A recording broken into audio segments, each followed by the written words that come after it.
Lampung juga ketemu Bupati dan Wali Kota mengenai kebebasan beribadah dan kebebasan beragama. Ini hati-hati.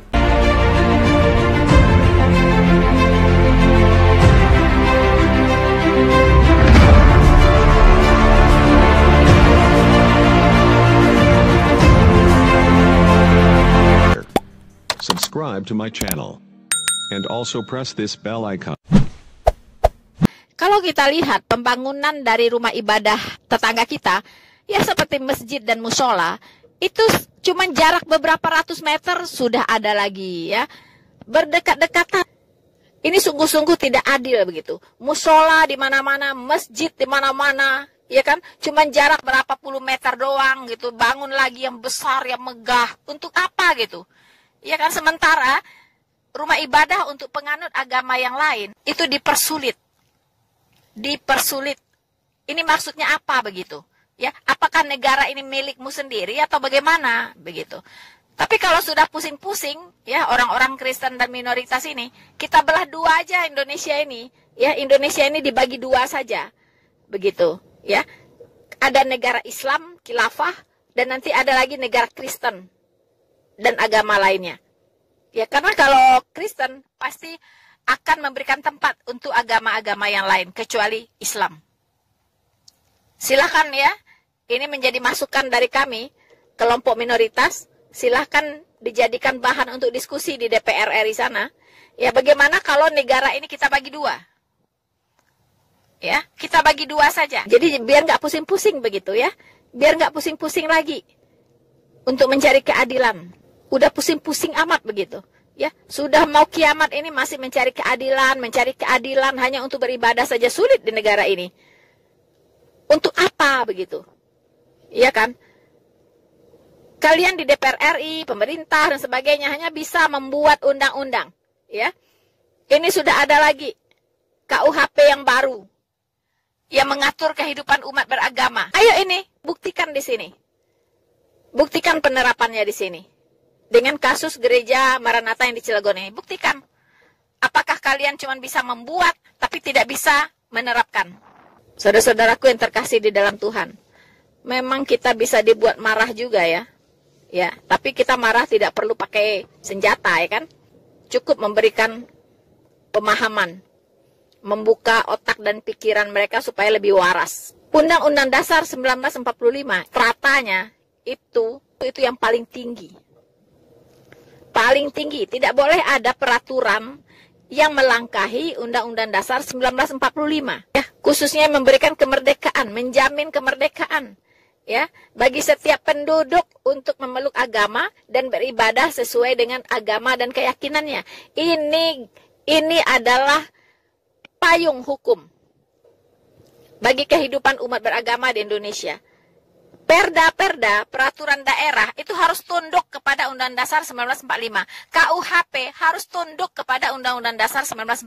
Tidak boleh Anda tabrak Undang-Undang Dasar 1945 itu. Perda-perda mohon dievaluasi kembali. Perda-perda yang melangkahi Undang-Undang Dasar 1945 harus dihapus. Harus dihapuskan semuanya. Hey there. Subscribe to my channel and also press this bell icon. Sebenarnya siapa sih yang bertanggung jawab? Tidak lain tidak bukan pemerintah, teman-teman. Ya, karena satu kota bisa toleran tidak toleran itu, ya. Itu tergantung pemimpinnya di sana, teman-teman. Pemimpinnya yang mengelola kota tersebut untuk mengatasi intoleransi, ya. Itu tinggal dipanggil saja pemimpinnya, teman-teman. Dibawa ke sana Pak Jokowi, ya. Dididik dulu Pancasila, ya kan? Dilihat ideologinya apa. Begitu. Ya, itu tugasnya dari pemerintah lah, ya, dari Menteri Dalam Negeri. Coba dievaluasi dulu pemimpin-pemimpin di daerah-daerah ini. Bagaimana itu? Mereka ideologinya seperti apa? Minta pertanggungjawaban kepada mereka. Mengapa kota Anda menjadi kota intoleran?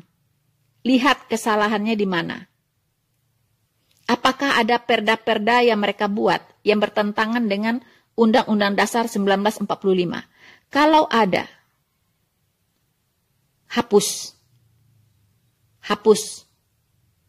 Karena daerah-daerah ini adalah terletak di dalam Negara Kesatuan Republik Indonesia. Jadi semua harus tunduk kepada undang-undang yang tertinggi, peraturan tertinggi, yaitu Undang-Undang Dasar 1945.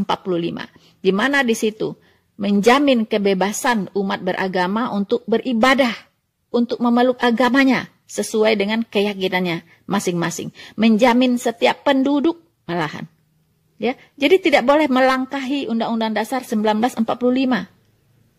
Tidak boleh. Ya, jadi perda-perda yang mereka ciptakan untuk membumi hanguskan agama lain, khususnya kekristenan di daerah-daerah mereka ini, tolong dikaji ulang dan dihapus saja. Karena perda-perda inilah yang membuat sikap-sikap intoleran ini semakin tumbuh subur di negara ini.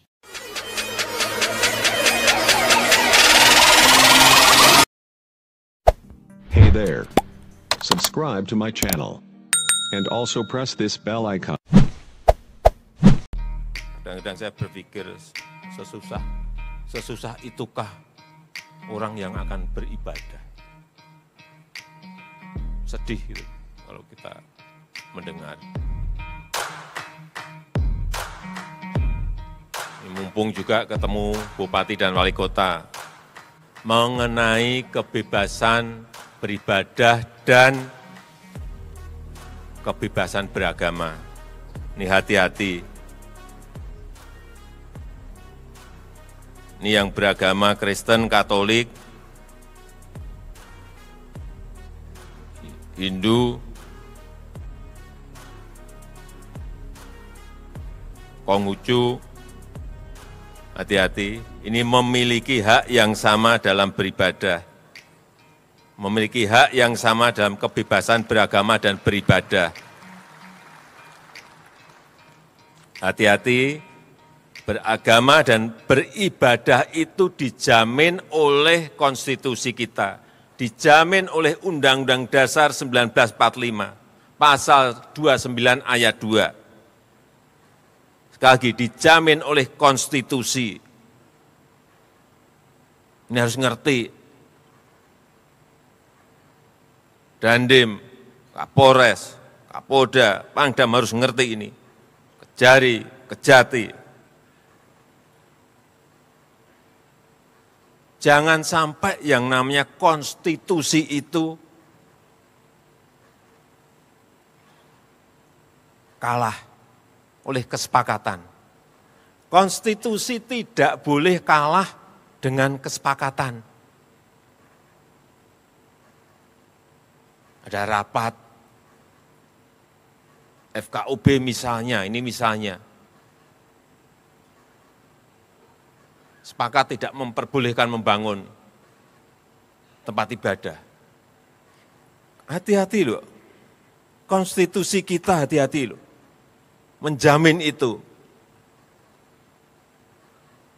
Ada peraturan wali kota.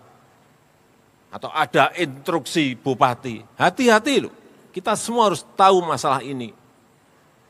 Konstitusi kita itu memberikan kebebasan beragama dan beribadah. Meskipun hanya 1, 2, 3 kota atau kabupaten, tapi hati-hati mengenai ini.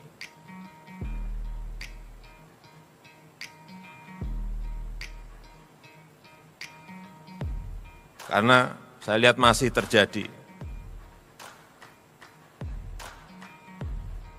Kadang-kadang saya berpikir sesusah itukah orang yang akan beribadah. Sedih gitu kalau kita mendengar.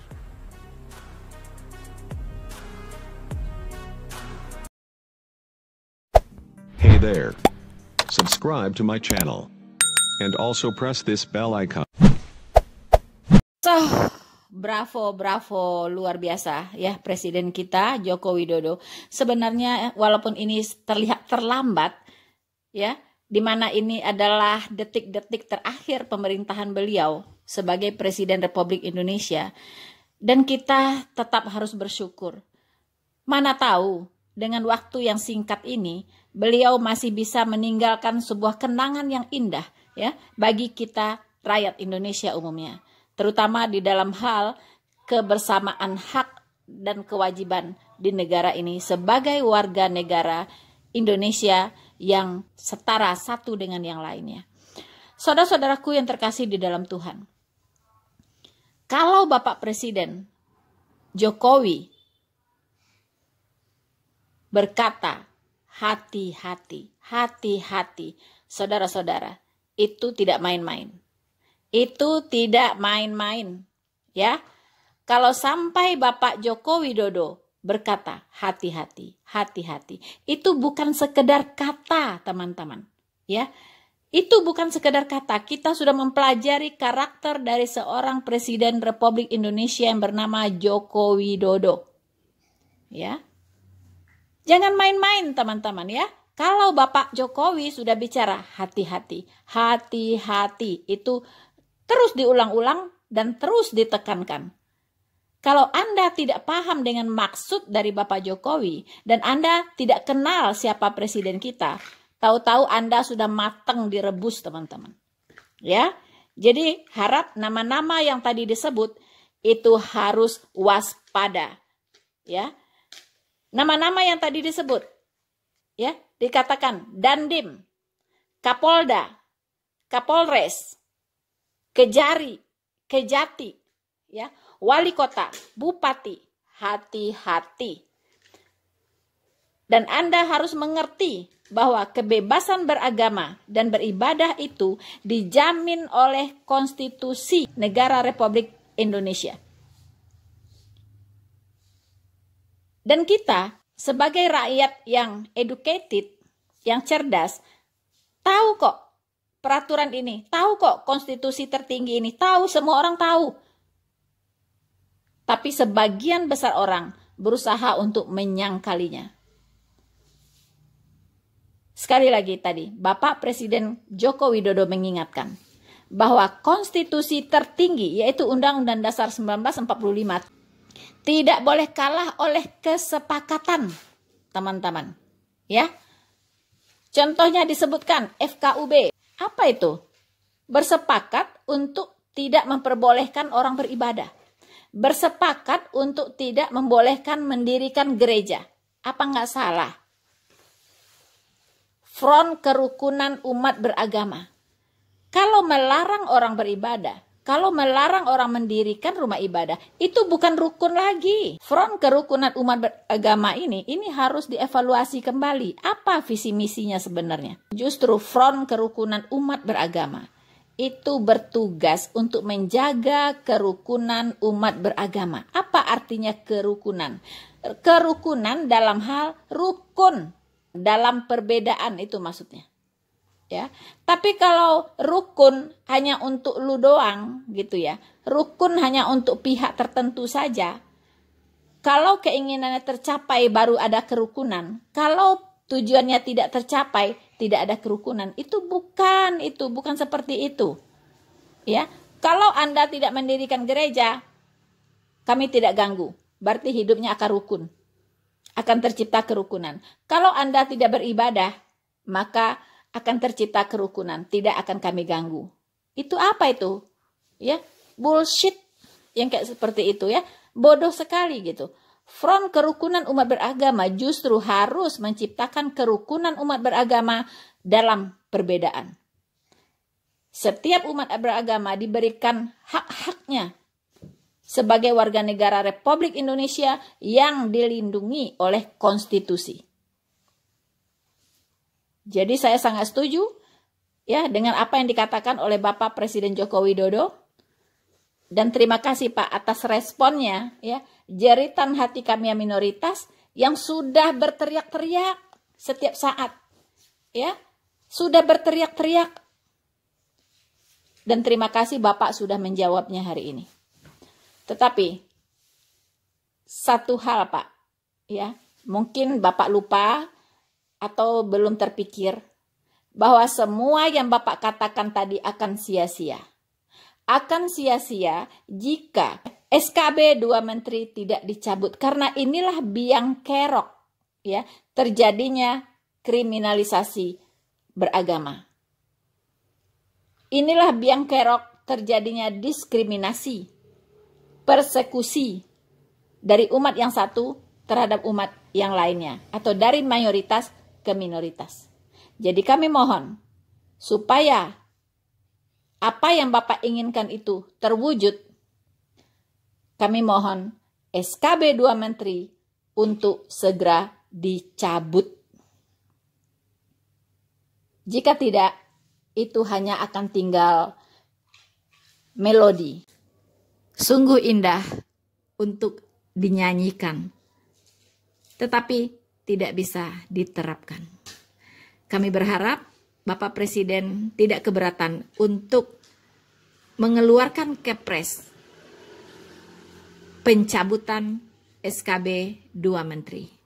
Ini permintaan kami dari minoritas demi keutuhan bangsa dan negara ini, demi kerukunan umat beragama di negara ini, sehingga kita bisa dengan damai, kita bisa dengan tenang, fokus untuk memajukan bersama-sama negara kita tercinta Republik Indonesia ini.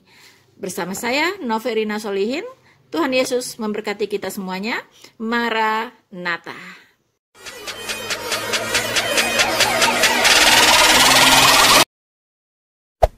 Hey there. Subscribe to my channel. And also press this bell icon.